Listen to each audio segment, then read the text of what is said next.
নিত্য প্রয়োজনীয় পণ্য আলু ও পেঁয়াজের দাম কমাতে আমদানি শুল্ক কমিয়েছে জাতীয় রাজস্ব বোর্ড এনবিআর। সেই সাথে কৃষির জন্য প্রয়োজনীয় কীটনাশক আমদানিতেও শুল্ক কমানো হয়েছে। বাংলাদেশ ট্রেড অ্যান্ড ট্যারিফ কমিশনের সুপারিশে শুল্ক কমানোর এই সিদ্ধান্ত নেয় এনবিআর। তানহা জুলিয়ার প্রতিবেদন।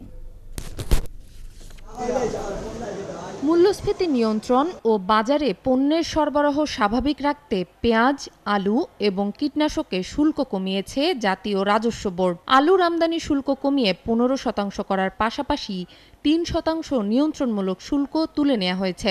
পেঁয়াজ আমদানিতে বিদ্যমান 5% নিয়ন্ত্রণমূলক শুল্ক প্রত্যাহার করা হয়েছে। এদিকে কীটনাশক আমদানিতে আমদানি শুল্ক 25% থেকে কমিয়ে 5% করা হয়েছে। তুলে নেওয়া হয়েছে নিয়ন্ত্রণমূলক শুল্ক ও ভ্যাট।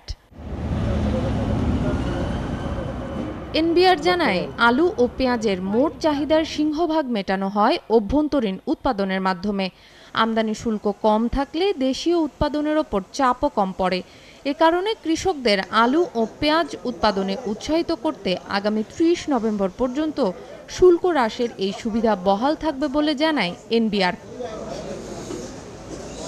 তানহা জুলিয়া, ৭১।